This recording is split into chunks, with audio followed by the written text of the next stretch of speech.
Talk us through what's in this bill and the next steps now. What dilemma does this pose for President Trump? Well, yeah, President Trump is in a kind of awkward position here because he, first of all, had signed that legislation last week about Hong Kong. The Chinese officials and U.S. officials had been really keeping these two things separate in terms of the trade talks and the issue in Hong Kong. Of course, once he signed that bill, that changed that, and China threatened retaliation, talked about the entities list. Then, of course, this next bill comes up, which is basically what passed the House in the last few hours, was a bill that would sanction Chinese officials for any what's viewed as human rights issues against the Uyghur Muslim minority in China. So this ups the ante in terms of legislation that would really affect Chinese officials directly. And, of course, they have threatened retaliation on that. It's even President Trump himself, who had been trying to sound optimistic about the trade talks, now says, obviously, this makes it a lot tougher. He just told reporters that in the last few hours. Selina, chime in. This, I would imagine, with every fiber in my being, doesn't exactly bode well for trade negotiations. Well, David, it certainly damages the mood music. We've heard from the Global Times that China is thinking of putting restrictions on some U.S. officials for visas and travel. We also know that China is speeding up this unreliable entities list, according to the Global Times, that could include some U.S. companies that are being sanctioned, including potentially FedEx. But we could get some clues onto what this means from China's perspective when it comes to the trade talks. If you look at China's response to the passage of the Hong Kong bill, the viewpoint is that China gave a pretty measured and relatively symbolic response to that bill. They placed some sanctions on human rights organizations, as well as halting U.S. naval visits to Hong Kong. So it shows that China doesn't necessarily want to mix these human rights issues with trade, and that they are still eager to make a deal. China is trying to balance having a strong stance to the domestic audience, showing that they're standing up to foreign interference while not putting any more pressure on its already deteriorating economy.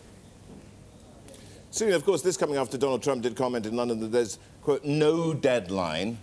So this naturally begs the question, is there no timeline either now for discussions?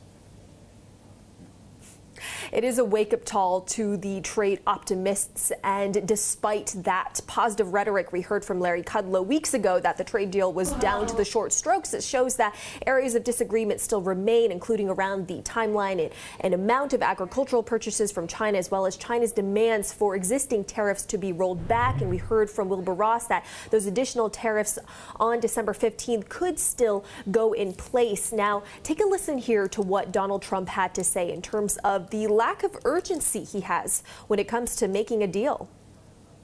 In some ways, I like the idea of waiting till after the election for the China deal.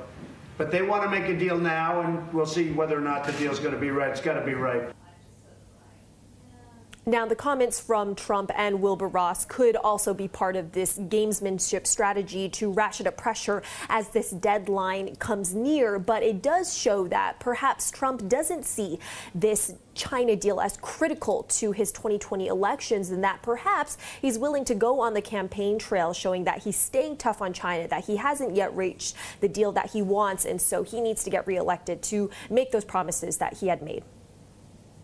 Jodi, of course, we're ratcheting things up. The U.S., or should I say the Trump White House, becoming more and more hawkish on China. What do we expect, I suppose, is the next question. Well, Congress still needs to pass this bill. The House did pass it, but it's different than the Senate version. The House added things. That was the same as the Hong Kong bill, wasn't it? Right, right. So you have to pass the same bill. They want to do that quickly. Marco Rubio, the lead sponsor in the Senate, a Republican, says the differences aren't that big. They have the same principle. So they're going to try to do this before they leave for the holidays in a few weeks.